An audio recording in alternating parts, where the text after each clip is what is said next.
Okay, thanks for listening.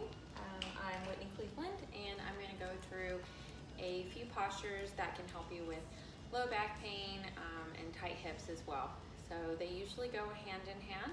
If you're not sure if it's back pain or hip problems causing your back pain, after you go through some of these postures, you'll feel the difference from each side, and you'll be able to determine if those postures are contributing, or those tight muscles that we touch on in the postures are contributing to low back pain or even hip pain.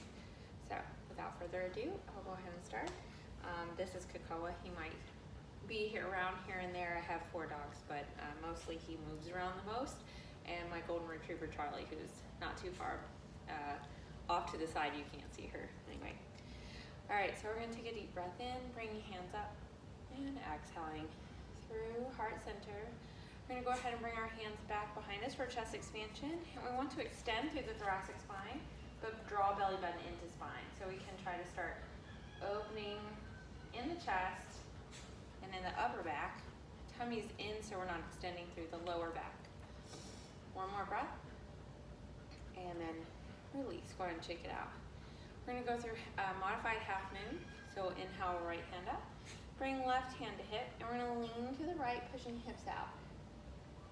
So we might feel tightness in the lower back here, running down, and release. We're just going to keep it fluid right now. Inhaling, left arm up, lean to the right. And exhale, release. Good. Breathe in, lift hands at heart. And exhale, swan dive, forward fold. We can use our legs or block or come down to the mat. Go ahead and pedal one foot back or one knee back at a time with support.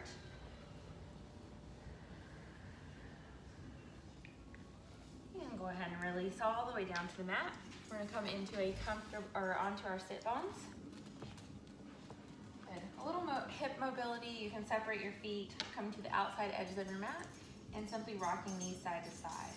So you can start with not lifting hips initially, and then if you want to lift your hips after that, you would rock and rotate, lift hip. Rock and rotate, lift hip. So you get a little bit more spinal twist in that. From there, we're going to go ahead and lower to supine. So lower down to the back. Draw knees into chest. Big hug. And releasing. So the next couple of postures that we're going to do is going to be one-sided so that we can get into the hips, which, as I mentioned before, can cause either hip or back pain or both. So we're going to work into those tight muscles. So first we're going to start with supine pigeon. So once you're lying down, we'll cross right foot over left, pull left leg in. Left leg can relax, but I like to flex the right foot, so we're stimulating the ankle muscles, and we're really trying to pull the left leg in order to create that nice hip stretch on the right side. And we're going to take in 2 to 3 breaths in this posture.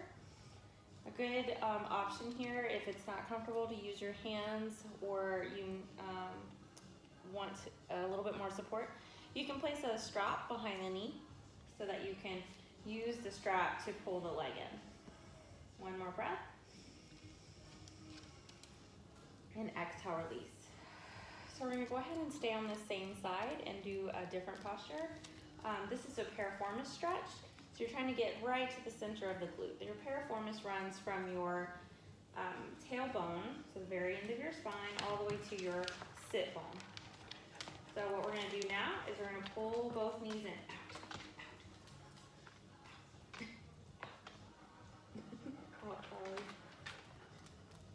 So as you're pulling both knees into your body,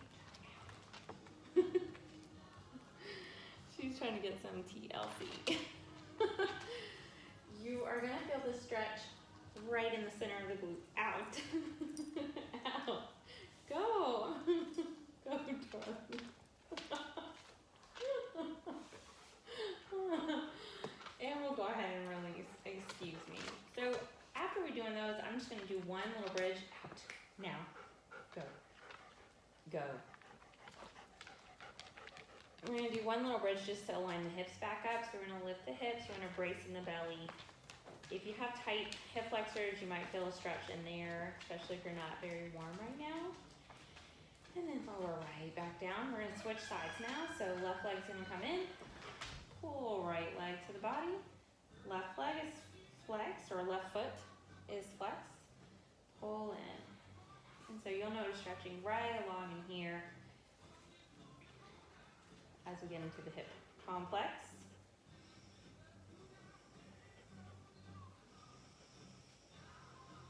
And release. Go ahead and cross left over right all the way and pull both legs in. So again, we're getting into the deep piriformis, deep into the hip, and releasing. All right, so we'll rock our knees side to side this time instead of bridge.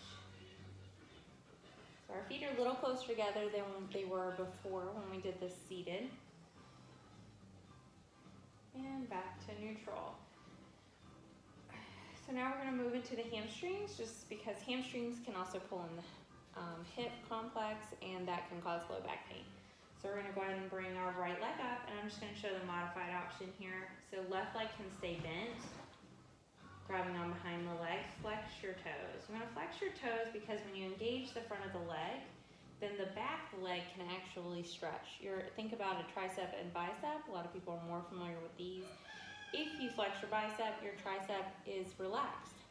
If you're pushing down for a tricep extension, then your bicep is relaxed. Same thing here. So if you're doing a quad extension on the machine, your hamstring cannot engage, and vice versa. So trying to stretch. One more breath. And release. Go ahead and bring the left leg up. Long leg, flex your toes.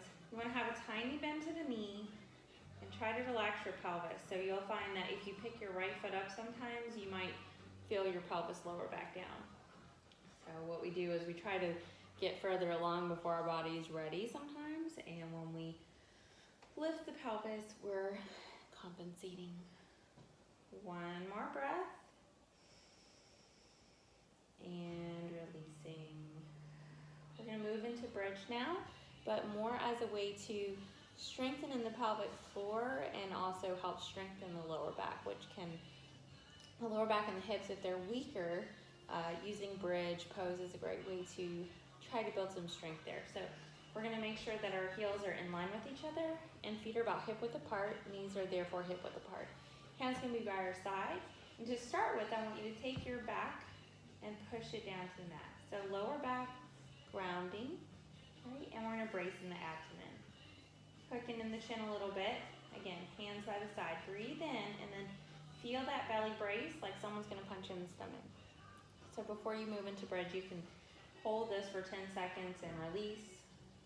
Hold for 10 seconds and release. You can do that a couple of times, and over time with your home practice, you can build that to 30 seconds or longer, with 3 holds a couple of times a day will help build that. So that's a really great area to work on. So when you're in bridge, you want to feel that belly brace, and then we're going to squeeze our glutes, and then lift the hips up, and try to maintain that brace as we lift up. Right? And once again, hands are relaxed. One more, hold on the breath. And on the exhale, we'll start lowering down. And again, we're going to inhale, lift. And exhale, lower. Last time, breathe in, lift. Exhale, lower. And right when you get down at the bottom, just noticing if you still have your belly braced. And we're just going to bring our knees in one more time, knees to chest. If you rock side to side, just try to bring your shoulder with you a little bit. If your lower back doesn't like that rotation, or skip it completely. And we can go ahead and rock and roll up into a comfortable seated position. And thank you so much for practicing with me and enjoying our back